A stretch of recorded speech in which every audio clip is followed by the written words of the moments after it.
오늘 여러분들이 읽은 성경에서 답을 주셨습니다.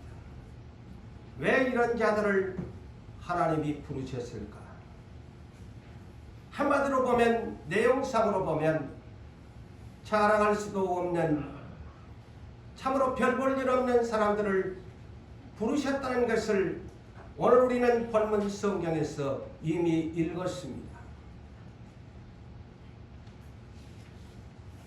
우리의 부름, 함으로 말할 것 같으면 소명이지요. 또 더 구체적으로 말하면 선택받은 자들. 왜 이런 자들을 하필이면 멋지고 잘생긴 사람들을, 자랑할 만한 사람들을 불러서 하나님 나라의 일꾼으로 사용하시지, 애 지지리도 못나고 보잘것없는 인생들을 불러서 하나님 나라에 소망을 주면서 부르셨을까? 그 이유를 먼저 결론적으로 말하면 자랑하지 못하게 하기 위해서 불렀다고 했습니다. 사랑하는 성도 여러분, 오늘 또 무엇을 자랑하고 싶으세요? 오늘 또 여러분이 자랑하고 싶은 것이 있으시다면 주 안에서 자랑하시고 주 밖에서는 자랑하지 마십시오. 하나님의 뜻은 언제나 육체를 가진, 애모적인 조건을 가진 우리에게 자랑이라는 두 글자를, 그 자랑이라는 것을 어떻게 자랑할 것인가 가 대단히 우리의 표현과 우리의 행동의 액션이 중요합니다. 잘못 자랑하다가는 하나님 앞에 자만한 사람, 교만한 사람, 하나님 앞에 미움받지만은 정말 우리의 액션이 하나님 뜻 안에서 자랑하는 것은 하나님이 기뻐하십니다. 하나님이 즐거워하십니다. 왜? 당신 자신을 자랑해 주시니까 하나님도 기뻐하십니다.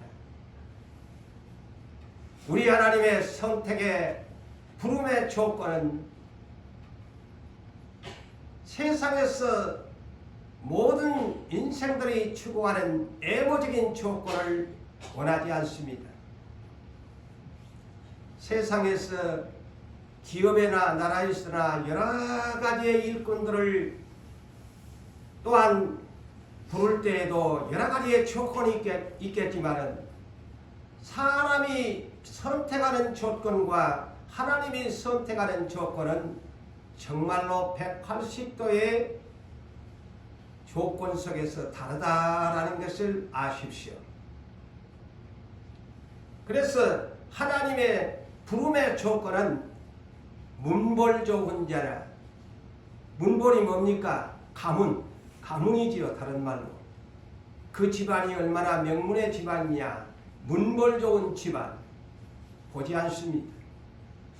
재벌 부잣집의 조건을 갖춘 사람 하나님이 보지 않습니다. 그리고 많이 배운 학벌을 볼까요? 그렇지 않습니다.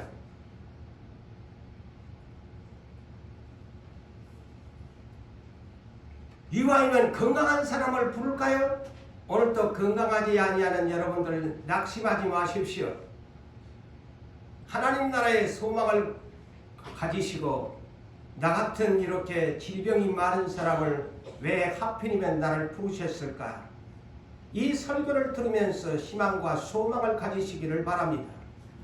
도리어 하나님은 강한 자를 부르지 아니하고 육체의 약한 자를 부르셔서 하나님께서 사용하시는 도구로 주님만을 자랑하도록 역사하시는 하나님의 주권을 믿으시기를 바랍니다. 그래서 오늘 본문을 26절에서 28절을 먼저 보겠습니다. 사도 바울이 말합니다. 형제들아, 너희를 부르심을 보라 그랬어요. 너희의 선택하는 조건을 보라는 겁니다. 너희의 부르심을 보라. 육체를 따라서, 곧 다 육체를 가졌지 않아요. 육체를 따라서 지혜 있는 자가 많지 아니하다고 합니다. 또 능한 자가 많지 아니하다. 능력이 많은 사람을 하나님이 부른 것도 많지 아니하다. 그리고 문볼 있는 자, 가문이 좋은 명문의 집을 부른 것도 많지 아니하다. 여기서 세 번을 강조하는데 많지 아니하다, 많지 아니하다, 많지 아니하다. 이것을 줄여서 약자로 말할 것 같으면 그런 사람들도 불렀지만은 소수에 불과하다는 말씀을 강조하는 내용입니다. 물론 군대도 부자도 불렀지요. 지혜 있는 자도 불렀지요. 그렇지만은 그들은 소수에 불과한 사람이었다. 그렇다면 그 다음에 말씀을 볼까요? 그러나 그랬어요. 그러나 그 외의 부름의 조건은 하나님께서 세상에 미련한 것들을 택하신 것이 택하셨다 그랬습니다. 잘 성경을 이해하십시오. 세상에 미련한 것들을 택하신 것은 왜 미련한 자들을 택했나? 지혜 있다고 자랑하는 자들을 부끄럽게 하시려고 불렀다. 정반대죠. 세상에 약한 것들, 여기에서 약한 것들은 육체를 말합니다. 육체의 약한 것들을 택하신 것은 오히려 육체에 약한 사람들을 날마다 병치리하고 연약하고 이런 약하게 빠진 사람들을 부르신 것은 세상에 잘났다고 힘이 있다고 육체를 막 자랑하는 강한 자들을 부끄럽게 하려고 불렀다. 오늘날 육체가 약하신 분들 하나님께 감사하십시오. 네? 감사하십시오. 하나님께서 세상에 그 뒤를 보십시오. 하나님께서 세상에 천한 것들과 비천한 것들과 멸시 천대받는 자들, 없는 것들, 한마디로 말하면 궁핍한 가난한 사람들을 택하신 것은 있다고 자랑하는 것들을 폐하시려고 불렀다. 그의 성경의 답안입니다. 왜 우리 교회는 이렇게 가난한 사람이 많을까? 왜 우리 교회는 약한 사람들이 많을까? 성경적입니다. 비관하지 마십시오.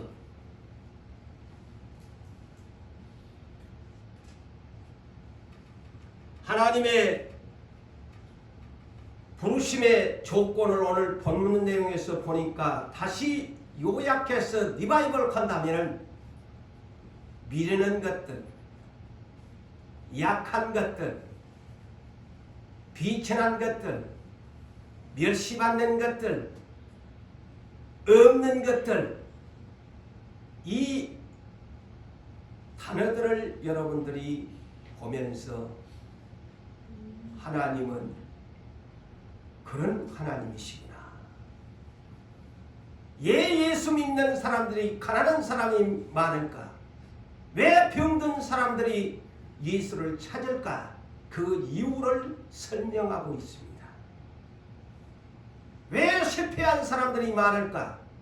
주님을 찾도록, 주님을 의지하도록, 주님을 만나서 새로운 인생으로 성공적인 인생을 미래와 희망을 가지고 살도록 주님이 그런 사람들을 부르십니다.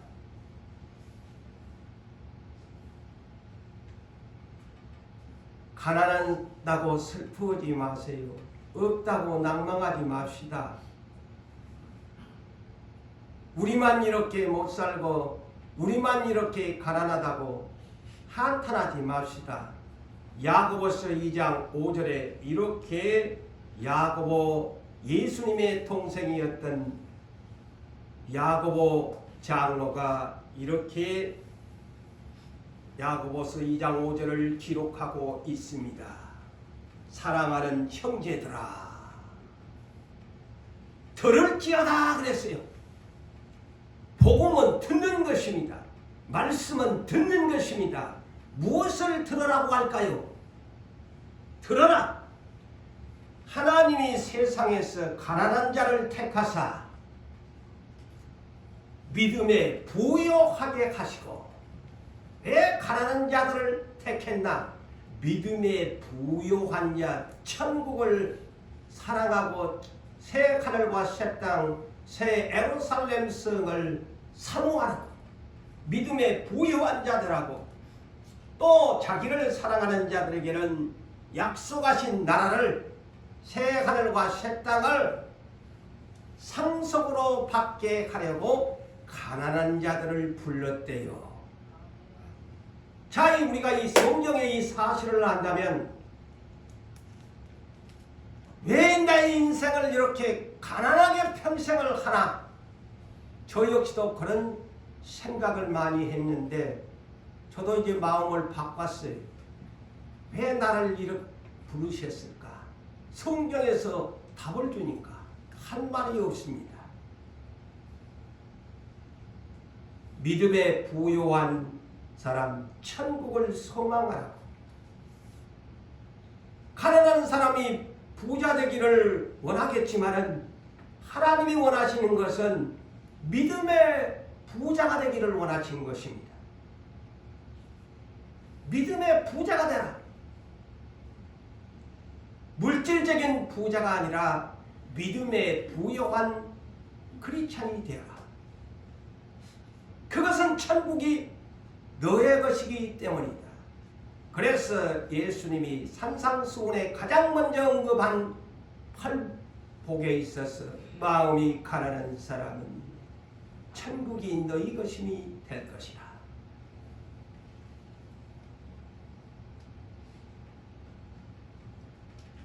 여러분, 누가복음 16장 그 유명한 예수님의 담겨진 비밀의 비유지요.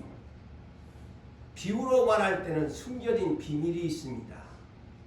쉽게 알아듣기 위해서 비유라고 그렇게 말씀을 드릴 수도 있겠지만 그것이 아니라고 제가 금요일날도 했죠. 씨 뿌리는 비유도 왜 이렇게 합니까? 제자들이 어려운데요. 못 알아들을 자는 기가 막히게 만들고 고침을 받지 못하게 하려고 내가 이 씨 뿌리는 비유로 한다. 자, 천국의 부자, 누가복음 16장 19절로 이하에 부자와 이름도 없어요. 그런데 거지 나사로 이름을 부릅니다. 소개합니다. 그런데 부자는 지옥에 가고 거지 나사로라고 하는 병이 들어가지고 개가 친구가 되어 헌대를 핥아주는 그런 비참한 약한 육체를 가진 거지 나사로는 생명책에 기록되어 낙원에 갔다. 자, 부자와 거지의 비교 분석을 하면서 나중에 누구를 하나님이 선택하냐. 자, 나사로에 대해서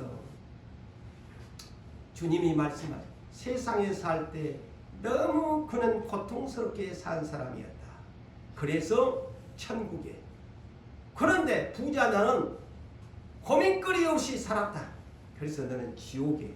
자, 이 의미심장한 내용입니다.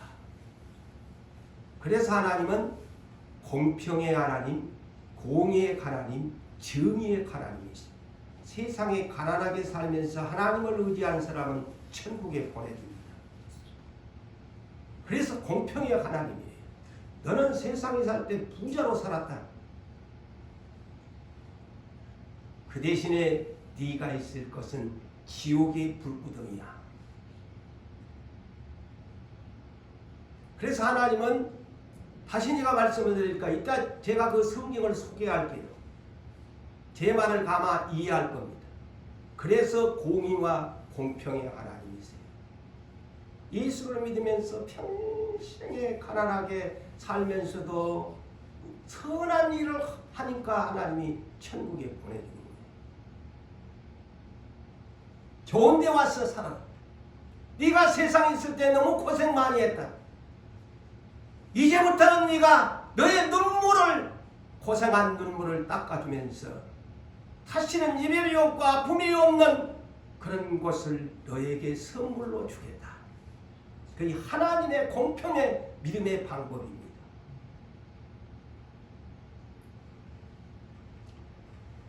자, 마가복음 10장 17절 이하의 어느 날 부자가, 청년이, 그리고 그 나라의 공직자의 신분을 가진 관원이 예수님에게 찾아와서 당당하게 선생님이여 어떻게 하면 영생을 얻습니까? 그 말하게 와서 질문합니다. 그래서 주님이 네 십계명 지켰나? 아, 나는 어려서부터 십계명 지켰거든요. 십계명 지키기가 그래 쉽습니까? 당당하게 지켰다고 합니다. 그러니 주님이 그래, 그렇다면 너에게 한 가지 부족한 것이 있는데 네 부자로 살고 네 공직자고 청년이고 하는데 너의 건강, 너의 그 관원의 직분, 또 네 가지고 있는 재물, 근데 한 가지 부족한 것이 딱 내 눈에 보이는데 네 재산을 팔아다가 가난한 사람들에게 나눠줘라. 재산이 많은 거로 이 젊은 사람이 근심하면서 주님 곁을 떠났다고 하는 장면을 우리에게 소개하는데, 자, 이렇게 많게 해주는데도 어려서부터 하나님을 십계명을 지켰대요. 오늘날 크리스찬들에게 들어야 할 말씀이에요. 나 어려서부터 모태신앙이거든요. 아니, 나는 어려서부터 주일학교를 다녔거든요. 자랑합니다. 굳이 안 하니까 안 합니다. 그러니까 주님이 떠나가는 이 사람을 보면서 자기 앞에 자기를 따르는 제자들을 향해서 마가복음 10장 23절로 27절에 이런 말씀을, 이 사건을 통해서 주님이 말씀합니다. 재물이 있는 자는, 그래서 주님이 재물이 있는 자는 하나님 나라에 들어가기가 심히 어렵도다. 자, 잘 들으십시오. 자, 오늘 또 여러분 부자 되세요. 다 아는, 자, 축복을 부자 되세요. 지난달 우리 누구상께 한번 몇 년 전에 한번 그런 부자 다 입이 그냥 뻥끗하고 좋아서 하하합니다. 부자 되라. 그런데 예수님은 그렇게 말 안 합니다. 성경 어디를 봐도 부자 되라고 안 합니다. 제 말이 아닙니다. 자, 여기에서도 재물이 있는 자는 하나님 나라에 들어가기가 심히 어렵도다. 아니, 이 말을 들은 제자들이 첫 번째 놀랍니다. 이 말씀을 듣고 제자들이 놀랬다. 아니, 어떻게 주님이 저런 말씀을 할까?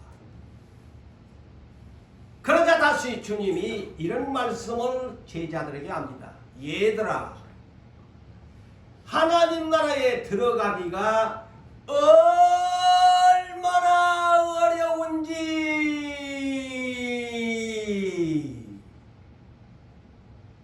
두 번째 강조합니다. 얼마나 어려운지. 처음에는 심히 어렵다 그래놓고 얼마나 어려운지 무슨 얘기를 하려고 했을까요? 자, 이렇게 말씀합니다. 부자가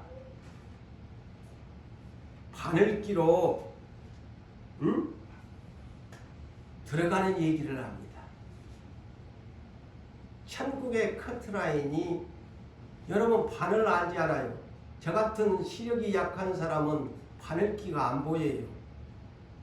실 하나, 여러분들 바늘에 실을 넣는 이 구멍 하나 보려고 막 돋보기를 쓰고 막 이리 하잖아요. 그 얘기를, 낙타가 바늘구멍으로 들어가는 것이 부자가 천국에 들어가는 것보다 쉬우리라.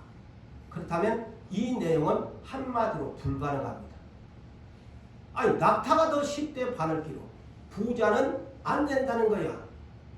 자, 이래도 여러분 그리스도 안에서 부자 되기를 힘써야지 가장 예수보다도 부자 지옥 갑니다.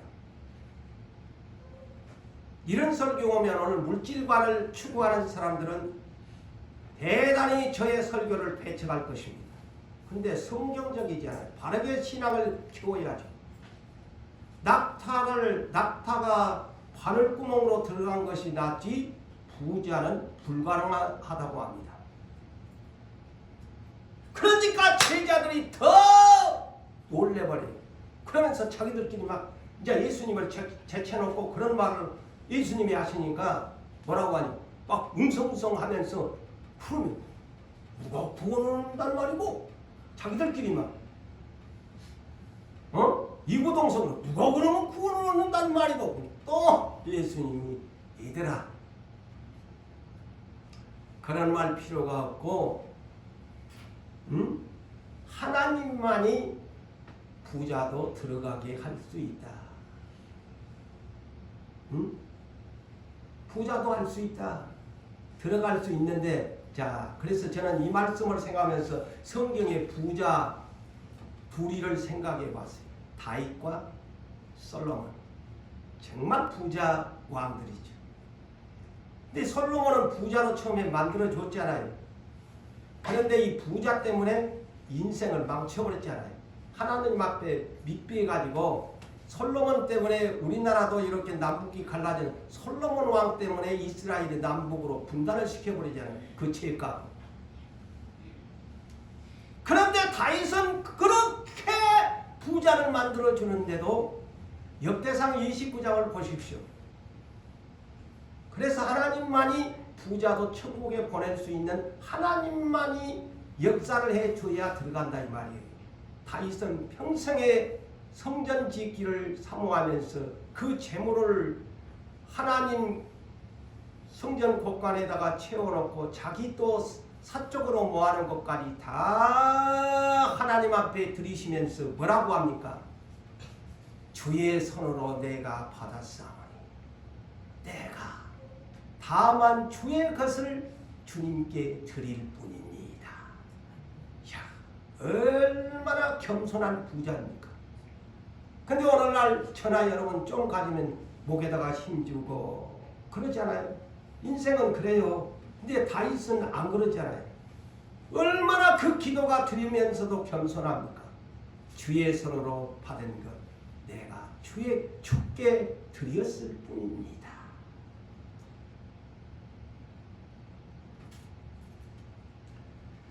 사랑하는 성도 여러분, 하나님은 선택하는 방법이 참 사람의 생각과 다릅니다. 그 이스라엘의 마지막 사사였던 그 유명한 청렴결백한 그 성경에 여러분들이 이미 읽으셨지만 백성들한테 염소 새끼 한 마리도 도둑질을 안 하고 정직하게 하나님을 섬겼던 뇌물을 받지 않았던 사무엘.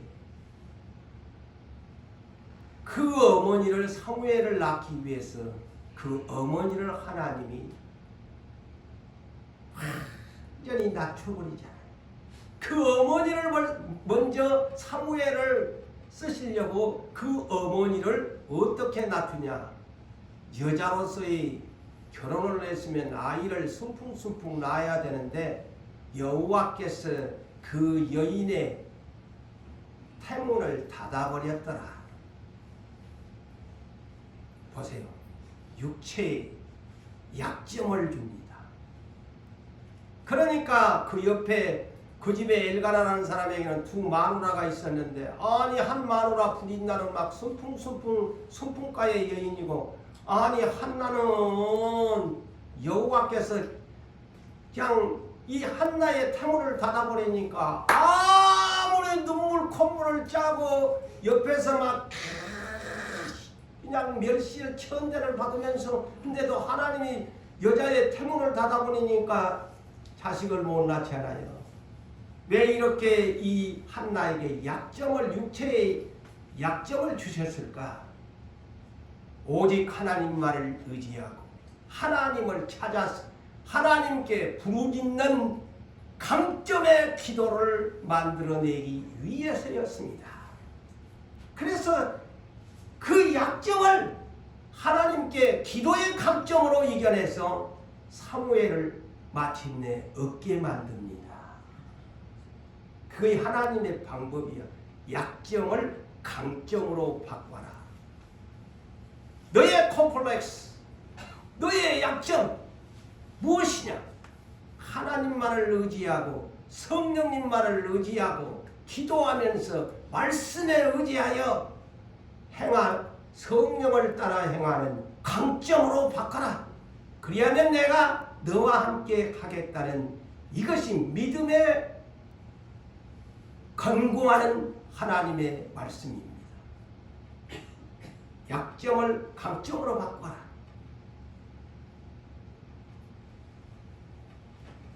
그래서 한나가 자식을 낳고 나서 젖을 떼고 난 후에 하나님께 사무엘을 가차없이 잘라내잖아요. 내가 어떻게 이 자식을 어떻게 낳은 자식인데, 지난날에 그죠? 내가 어떻게 모은 재산인데, 어떻게 모은 내가 얼마나 노력해서 얻은 이 건강인데, 어떻게 얻은 자식인데 하면서 사람들이 막상 내놓으라고 하면 아까워지잖아요. 한나는 젖을 딱 떼고 나서는 자기와의 거리를 멀리 엘리 대제사장에게 성전에 맡겨버립니다. 보지 못합니다. 단호하게 잘라냅니다. 사랑을 끊어버립니다. 오직 하나님과의 사랑을 지키기 위한 약속을 이행합니다. 그래서 그가 사무엘을 서원제로 이제 하나님께 드리기 위해서 사무엘상 2장 6절에서 8절에 이제 자식을 하나님께 드리는 서원제를 드리면서 이렇게 깨닫는 기도를 합니다. 뭐라고 할까요? 여호와는 죽이시기도 하시고 살리시기도 하시고 여호와는 수월 음부에 내리기도 하시고 올리시기도 하시고 여호와는 가난하게도 하시고 부하게도 하시고 여호와는 낮추시기도 하시고 높이시기도 하시고 여호와는 가난한 자를 진토에서 진토가 뭘까요? 흙탕 구더기에서 일으키기도 하시고 빈궁한 가난한 자를 거름더미 곧 쓰레기더미에서 귀족들과 함께 하시고 영광의 자리를 차지하게 하시는도다. 자, 한나가 깨달은 겁니다. 그렇게 그런 기도를 하잖아요. 하나님은 낮춰갔다가 올리시고 거름더미에서 쓰레기통에서 건져내시는 하나님, 그래서 영광의 자리를 주시는 하나님. 유산교회에 살아가는 성도 여러분들이 빈궁하십니까? 멸시받는 자리입니까? 진흙탕 속에 계십니까? 쓰레기 거름더미 같은 곳에 있습니까? 영광의 자리로 올리실 것입니다. 예? 희망을 가지세요. 하나님의 방법이에요. 이것이 약점을 강점으로.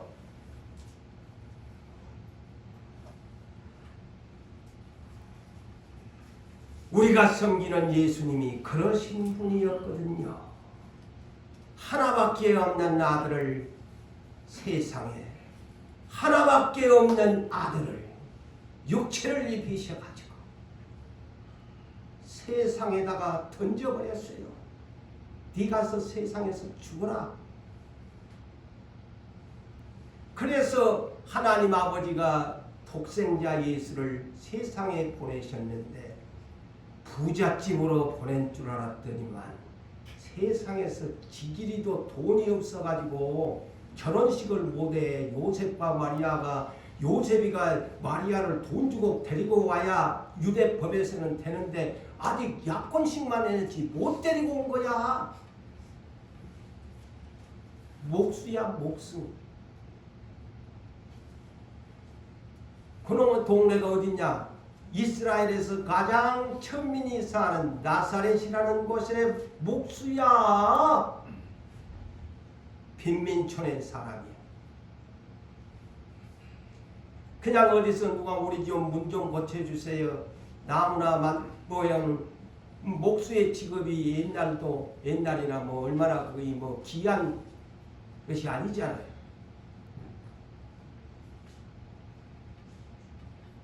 그런데 이 요셉 부부가 호적을 하러 자기 고향 땅 베들레헴에 갔는데 사람들이 호적하라는 사람들 때문에 줄을 서다 보니까 민박에 어디 집에도 갈 수가 없네.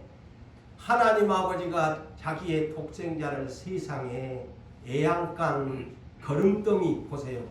아까의 한나가 고백한 거름더미 애양간에서 누구를 알라를 낳았는데 그 알라가 누구냐? 예수야. 세상에 하나님 아버지가 너무하셨지. 우리가 볼 때 아니 자기 하나밖에 없는 아들을 갖다가 세상에 쓰레기통에서 낳게 만든다. 가장 낮은 자리 그것도 누일 곳이 없어서 염소나 말이나 먹이통으로는 그 위에다가 강고를 깔아가지고 그 골에다가 예수님 넣으셨대. 자, 상상만 해도 우리가 믿음을 가진 사람이라면 저 역시도 때로는 슬플 때 예수님을, 여러분들도 내가 괴로운 자리에 있을 때 예수님을 생각합시다. 하나님의 아들이 거름더미에서 출생을 하셨고 응애 엄마가 알라를 낳았는데 거름더미에서 낳았다. 누일 곳이 없어가지고 아니 짐승이 먹는 구유통 먹이통에다가 눕혔대. 가장 낮은 자리. 그리고 그의 33년의 생애 마지막 생애는 또 아버지가 얼마나 참 비참하게 아들을 버리시는지. 그러니 주님이 어찌하여 나를 버리셨나이까. 하나님 아버지가 버리셔? 세상에 어떤 버리실까? 그냥 길바닥에 그냥 놔놓고 도망간 것도 서러운데 세상에 십자가에다 못 박아 죽으라는 거야. 못을 그냥 박아갖고 땡땡 뻘거벗겨가지고 온 사람들이 쳐다보는 유대인의 왕 비꼬는 말로 그냥 죄인 중에 왕 괴수 한 중간에다가 강도들 사이에 천하의 악질범이다. 뻘거벗겨가지고 자기 아들을 개망신을 시키는 아버지셨어. 생각해 보신 적 있나요? 개망신이야 뻘거벗겨가지고 모세. 아버지가 자기 아들을 그러셨대. 그런데 그분을 우리가 믿어 구원을 얻는 겁니다. 그런데 예수님을 하나님이 그대로 죽이셨냐? 만왕의 왕 만주의 첫 번째 부활의 열매. 대가를 지불하라는 거예요. 대가를 지불해라. 가난한 자야. 그 가난함의 대가가 나중에 천국에 와서 네가 믿음의 부여자로 산다는 대가입니다.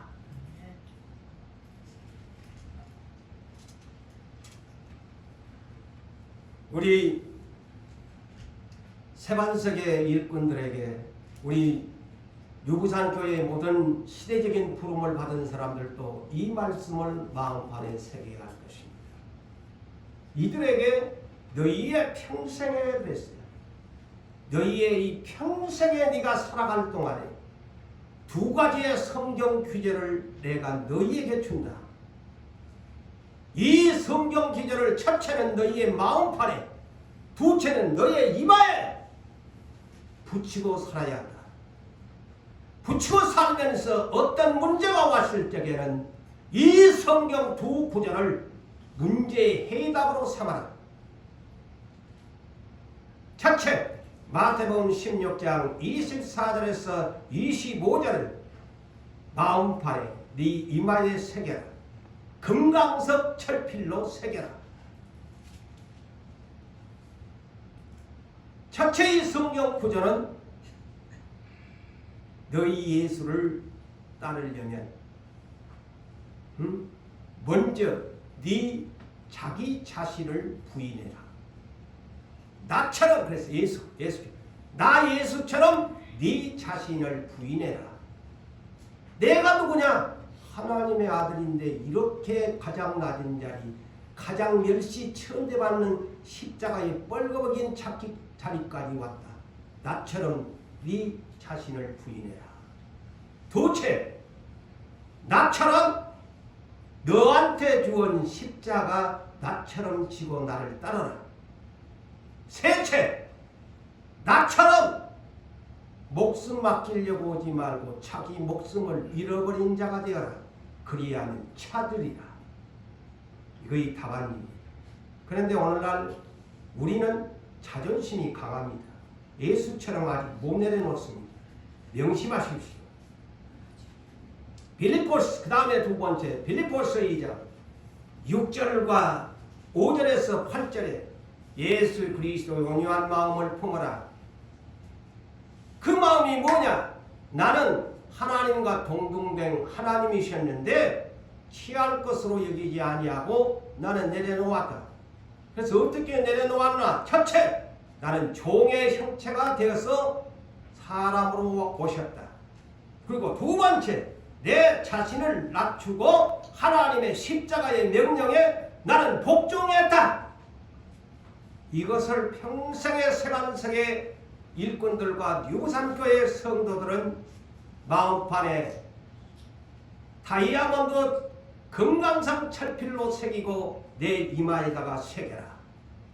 이것이 나중에 하나님 나라의 이마에 계시록 7장을 내가 이제 계시록을 할 때 되면 설교하겠습니다. 이마에다가 하나님이 도장을 찍어요. 그래야 새하늘과 새 땅에 들어갑니다. 짐승의 표를 이마에 받을래 이마에다가 하나님의 도장을 찍을래. 그때가 옵니다. 이 마지막 시대에. 자, 두 가지 선택을 해야 합니다. 어마어마한 무서운 시대가 옵니다. 이마에다가, 그러니까 저는 이 비밀을 여러분들한테 얘기하는 거예요. 그러니까 이 두 가지의 이 성경 구절만 이마의 마음판에 새겨놓으면 그런 사람은 맞다 놓고 이런 정신으로 믿음으로 살면 하나님 나라의 이마에 도장을 찍고 저 천상에 가서도 제가 이번 금요일날 계시록을 또 연이하지만은 그런 사람은 천상에 가서도 하나님의 이마에 도장을 찍고 산다고 그랬습니다. 아시겠어요? 왜 이 세반석과 이 교회에 그런 말씀을 주셨는가? 도장 먼저 찍어라. 말씀을.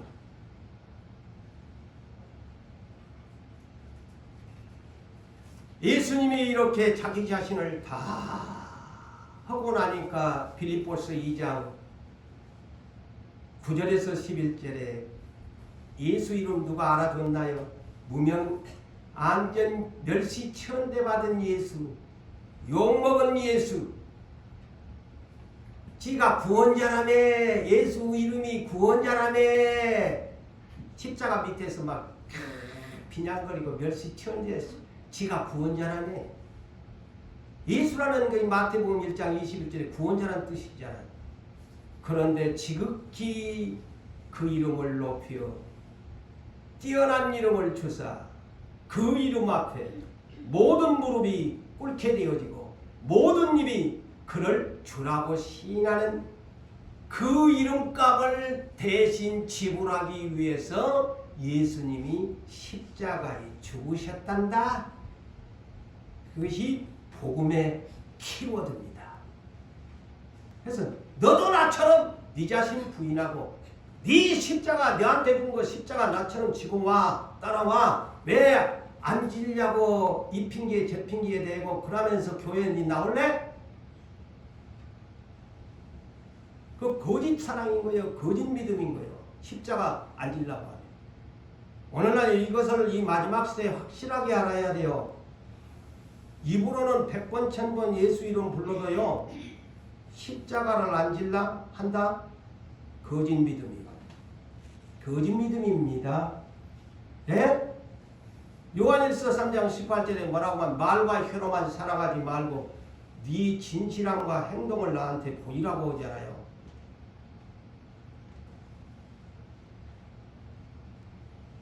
왜 예수께서 이렇게 가난하게 오셨나? 성경은 이유를 밝힙니다. 왜 예수가 이렇고 하나님 그 능력이 많으신 예수님이 가난한 육체로 오셨나? 고린도후서 8장 9절에 보니까 그는 부요한 이로서 그보다 큰 부자가 어디 있어요? 예수님은 부자요. 이거 부요한 이로서 너를 위하여 가난하게 되심은 그의 가난함으로 말미암아 너를 부유하게 하려고 예수님이 줘버렸다 너한테. 너를 부유한 믿음의 부요자로 만들려고 내가 부유한 예수지만은 내가 가난하게 온 이유가 바로 그것이었다. 믿음의 부요자가 되라. 그래서 내가 가난한 자를 믿음에 부요케 하려고 아까도 했지만 야고보서 2장에 내가 너를 선택했다. 내 부요함을 너에게 주려고 내가 뻘거벗기고 이 땅에 왔다.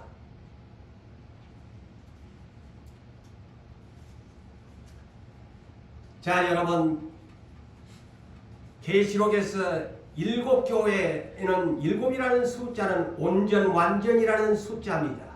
각 7이란 단순하게 생각하지 마세요. 이 성경에서 말하는 7의 숫자는 완전입니다. 창조로부터 시작해서 완전한 숫자입니다. 그래서 세상에 있는 모든 교회를 7교회를 성경이 교회들에게 하시는 평가의 진단서입니다. 계시록 2장과 3장. 그 중에 가장 마지막에 책망받은 라오디게아 교회가 부자 교회예요. 실질적인 부자입니다. 물질적인 부유한 교회입니다.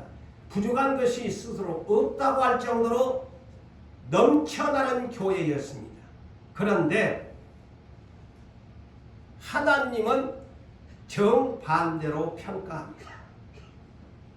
너희 교회는 물질적인 부여는 부족한 것이 없는데 세 가지가 부족한 것이 있다.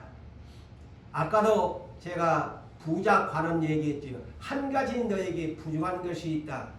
그랬지요? 재물을 나눠줘라. 못하고 가잖아요. 그러니 낙타가 들어간 거에 천국에 나한테 부자 못 들어가는 거예요. 이 교회가 그런 거야. 하나님 앞에서는 이 교회 큰일 나는 거야. 세 가지가 부족하다. 먼저 무엇을 부족한 것을 사야 하느냐? 믿음의 부요를 사라. 불로 연단한 금을 사라. 이 말이 믿음의 부요를 사라. 천국에 대한 소망이 없어 이놈 교회가. 믿음이 없는 교회야. 하나님이 원하는 것은 가난하게 오신 예수님. 그러니까 이 교회는 육체 겉사람은 부자인데 속사람 영혼은 가난뱅이 교회야. 부요가 없어. 천국에 대한 소망이 없어. 두 번째는 네가 육체적인 겉사람에게는 부자라서 좋은 옷 입고 다니는데 내 하나님 볼 때는 네 속사람 영혼은 뻘거벗고 있네. 흰옷 사서 입어라. 자, 이 자리에 여러분, 저와 여러분은 예수님 올 때 겉사람 육체는 이렇게 입고 오셨지만은 속사람 영혼 하나님 나라의 흰옷을 사서 입어야만 천국에 갑니다. 그런 줄도 모르고 맨날 겉사람 옷만 생각을 다 그러지요. 사람이 겉사람 것만 걱정해. 속사람 나 뻘거 벗고 있는지도 모르면서 살아. 아이고 그러니까 나중에는 흰옷이 없으니까 천국에 못 가는 거야. 아무리 예수 믿은 줄 뭐해. 이 교회 보세요. 부작교회 자랑은 못해. 속사람 영혼에 오단나도 없이 뻘거벗고 와서 예배를 드리고 앉겠습니까? 하나님 흰옷 사서 입어라. 나 이 꼴보기 싫다. 제발 뻘거벗고 와서 앉아있지 마라. 흰옷 좀 사서 입고 앉아 예배 좀 드려라. 셋째, 네 겉사람 육체는 맨날 안가 다니면서 네 눈 잘 보이려고 돋보기도 쓰고 뭣도 쓰고 니는 잘 보이는데 아니 내가 볼게 네 속사람 영혼의 눈은 맹인이구만. 나를 못 보네. 천국도 안 보이네. 안약섬 사서 좀 발라라이. 성령의 치료를 받아라이. 하나님 나라의 안과 예수 그리스도의 이름으로 성령으로 치료를 받아서 네 눈 좀 벌떡 뜨고 좀 봐래.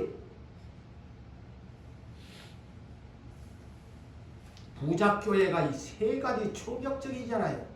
부자면 못해. 부작교회가 하나님이 세 가지가 부족하다. 안 하면 회개하지 아니하면 문 닫아버린다고 하잖아요.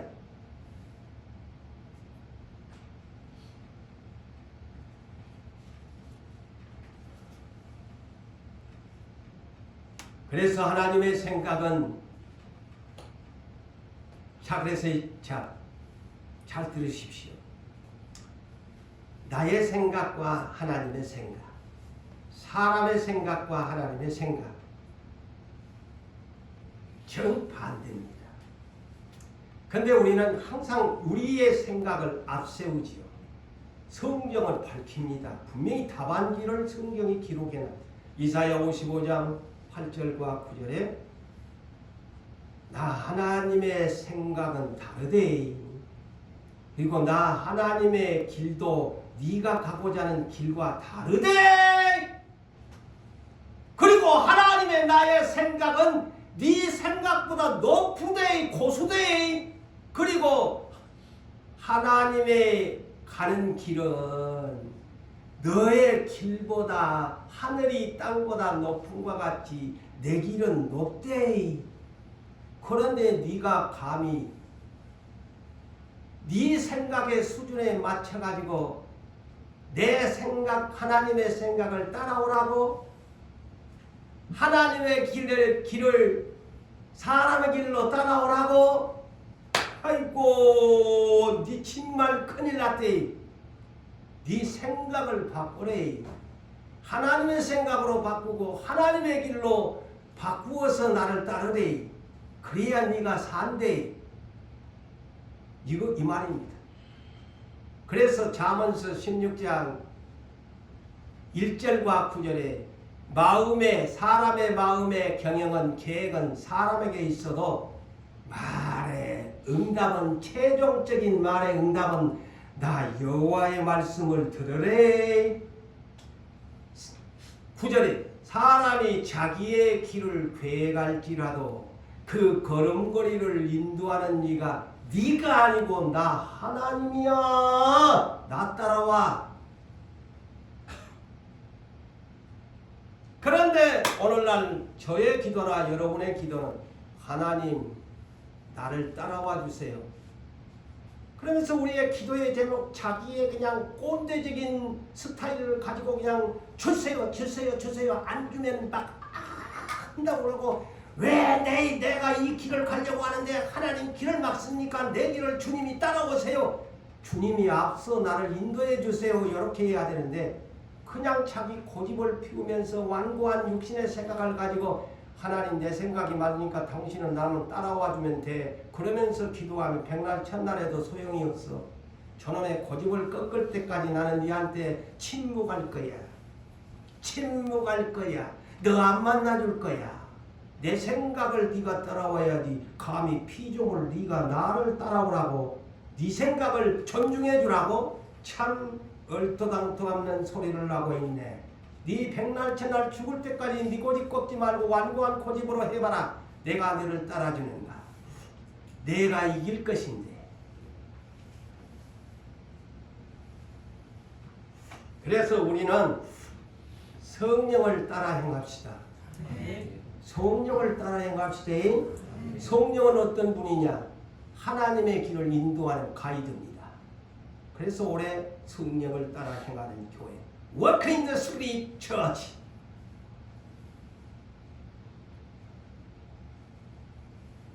성령님은 우리를 인도하십니다. 우리의 어디로? 예수는 길인데 예수님이 가시는 그 길을 성령님이 가이드가 되셔가지고 우리를 인도하신다는 거예요. 하나님 나라의 내비게이션 성령님. 그분을 따라가셔야 돼요. 내 고집을 꺾고 내 생각을 내려놓고 내 생각을 부인하고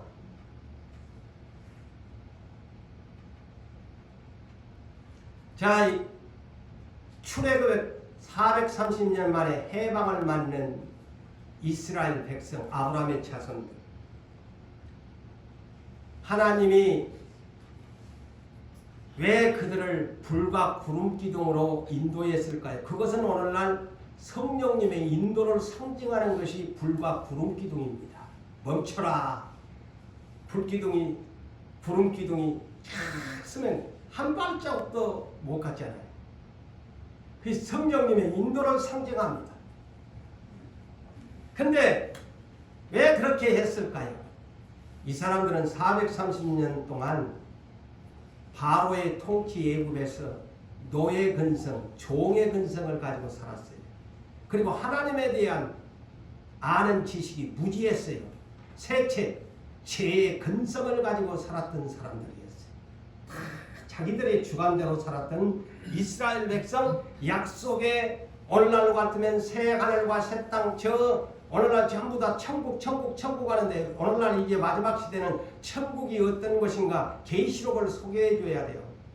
새 하늘과 새 땅, 새 예루살렘 성을 구체적으로 마지막 시대의 복음은 그렇게 전해줘야 해요. 천국 갑니다. 천국 가. 그럼 천국이 어떤 거예요? 물어보면 말도 못해가지고. 오늘날 복음의 메시지가 전부 다 나가서 천국 갑시다. 천국 가. 그럼 천국이 어떤 것인데요? 오늘 소개해줘야지. 그래서 하나님의 생각이 뭐였나? 재근생 하나님에 대한 무지한 이런 사람들을 어떻게 내가 이들을 걸 것이냐. 그래서 결국에 하나님이 이 광야길을 하나님이 테스팅을 한 겁니다. 하나님이 마귀를 붙여갖고 온 것이 아니고, 그래서 여러분이 항상 제가 쓰는 말이지만 하나님의 시험은 테스트라는 영어 번역을 쓰고 마귀가 시험한다 하는 것은 템테이션을 사용한다고 성경은 그렇게 구분되어 있다고.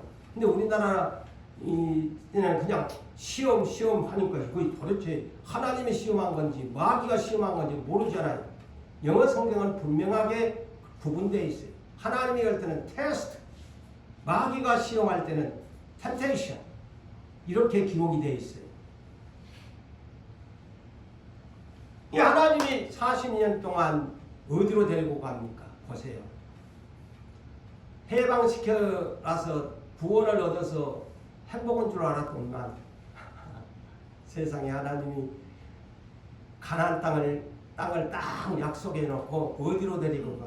광야로 데리고 갑니다. 예? 아이고, 그만은 좋은 땅들도 많을 건데 왜 하필이면 하나님의 선택한 백성을 광야로 이끌고 가? 참 하나님 너무하시오. 광야는 어떤 곳? 비생산지역이야. 농사를 지을 수 있나? 물이 풍성하나? 아무것도 없는 그런 벌판으로 데리고 가는 거야. 광야로. 물도 그냥 없어가지고 귀하고, 바람은 불지, 모래바람은 불지, 아무것도 없는 비생산지역으로 데리고 가서 하나님이 하루하루 한 끼씩만 만나는 데래가지고 욕심 못 부리게. 자, 잘 영적으로 들으세요. 그래서 예수님도 마태복음 6장에 와서 뭐라 그래요? 내일 일은 내일 염려해래. 무엇을 먹을까 마실까 하면 안 된대. 그는 세상 사람이 구하는 거대.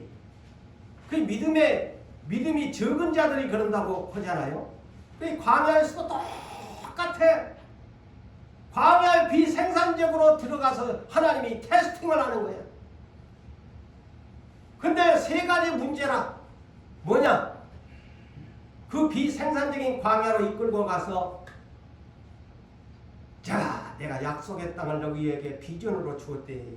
유산교회야 너희에게 비전으로 주었대. 성령의 비전을 주었대. 그러면서 마음이 어떤지 첫 번째 네에게 알려고 싶다. 내가 이 비생산적인 광야로 데려다 놓고 네 마음이 흔들리는가 안 흔들리는가 실족에서 도망가는가 보려고 내가 그런다. 딱 하나님만 자신만 알고 시험을 하는 거야. 마음의 테스트. 마음의 테스트. 어떤지 알고 싶다. 약속받은 두 번째 시험 문제. 내 명령을 지키는지 아니 지키는지, 성령을 따라가는지 아니 따라가는지. 셋째 문제 뭐냐? 네 육체를 위해서 날마다 수고하지. 네가 하나님 나라의 약속의 땅 새하늘과 새 땅에 들어가려면, 성령의 비전을 이루려면, 유구산교회가 이루려면 사람이 빵으로만 음식으로만 사는 것이 아닌 하나님의 입에서 나오는 모든 말씀으로 사는 것을 너에게 알게 해주기 위해서 내가 이 세 가지의 시험 문제를 내었으니 이 세 가지 시험 문제를 너는 합격해라. 그래서 예수님도 성령에 이끌리고 가서 마귀가 테스팅하는 마귀가 템테이션하는 것을 이 세 가지를 예수님도 다 이기셨다. 그래서 너도 누구산 교회도 그리스도인들도 이것을 모두 다 이겨야 된다. 이겨야 된다. 사랑하는 성도 여러분, 오늘 본문 왜 이렇게 우리를 낮추시고 시험하실까요? 그것은 오늘 29절과 31절을 보면 알 수 있습니다. 어느 육체든지 자랑하지 못하게 하려고 그런데요. 자랑, 저도 자랑, 여러분도 자랑하고 싶을 때가 있을 거예요. 근데 자랑은 할 때 분별을 하셔가지고 자랑을 하십시오. 앞으로 아무 때나 자랑하면 안 돼. 하나님 앞에 하나님이 기분 좋은 자랑이 있고, 하나님이 아니 저거 건방지게 지가 했다고 하네. 하나님이 기분 나쁜 자랑이 있어. 자, 이것을 알고 예수 믿으세요. 예수 무조건 믿으면 안 되는 것이고 성경대로 믿으셔야 돼요. 성경대로 자랑하셔야 돼요. 왜 내가 이렇게 멸시받고 가난한 사람들, 천한 자들, 가문도 없고 이런 사람들을 불렀나? 내가 너를 쓸 때에 자랑 못하게 하려고 너를 불렀다. 응? 그러면서 31절에 기록된 바 그랬어요. 기록된 바. 이 기록된 바는 에레미야 9장 23절을 인용한 내용이야. 여기에 세 가지 자랑에 대한 것이 나와요. 네 지혜롭다고 하면은 그 지혜를 자랑하지 마라. 네 지혜 자랑하지 말해. 두째, 용사가 네 용맹성을 자랑하지 마라. 네 재물 가졌나? 그 부요함을 자랑하지 마라. 자랑하지 마라. 그것을 인용하면서 오늘 31절에 자랑하는 자는 주 안에서 자랑하라. 주 안에서 자랑하라. 그러면 주 밖이 뭘까요? 반대. 나의 인간적인 생각을 가지고 내 힘과 능으로 이루었다. 나의 강점을 가지고 내가 이것을 이렇게 행한다. 라는 것을 말하는 겁니다. 하나님의 영광은 싹 빼버리고, 그래서 우리는 자랑할 때 언제나 이렇게 말이 예쁘게 합시다. 하나님 듣기에 기분 좋게, 또 사람들이 들을 때에도 항상 하나님이 주신 은혜로 내 약한 육체가 이렇게 하나님이 나를 내 육체는 약한 자지만 나를 하나님이 강하게 쓰심으로 성령님의 힘으로 내가 이런 돈도 하나님의 은혜로 벌었고 내가 이런 육체의 약한 가운데서도 살면서도 내가 남들 못지않게 강한 육체를 가진 것처럼 강점으로 내가 살고 있습니다. 하나님의 은혜로 나를 붙들어 주어서 하나님이 나의 기도를 들어주심으로 하나님의 나를 선택해 주심으로 하나님의 나를 사랑해 주심으로 내가 건강하고 내가 돈을 모았고 내가 학벌도 쌓았고 그 모든 것 다 얻을 수 있는 것이 다 이처럼 주님이 주신 것 내가 주님께 드리고 주님이 주신 것 내가 주님의 은혜로 내가 건강하고 주님의 은혜로 내가 지지리로 가난한 가정이 내가 부유하게 먹을 것 입을 것 다 입어가면서 하나님의 은혜로 삽니다. 이렇게 간증을 하면 옳도다 네가 과연 내 아들이요 딸이로다. 그런데 사람이 어느 날 딱 변해버려.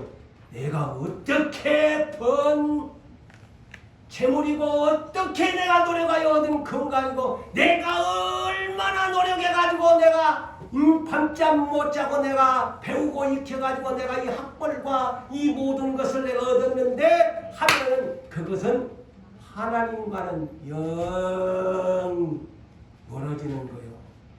그래서 앞으로 살아가는 성경 말씀을 냈습니다. 언제나 주 안에서 자랑하시고 왜 나를 이렇게 연약하게 만드셨나? 나를 앞으로 높이시려고 나를 존귀하게 쓰시려고 그리고 내 입에서 언제나 다 이처럼 예수처럼 하나님께 영광 돌리기를 위해서 여러분을 부르시고 나 이런 사람을 부르셨다는 사실을 아멘 하시고 순종하시고 충성하시기를 예수 이름으로 축원합니다.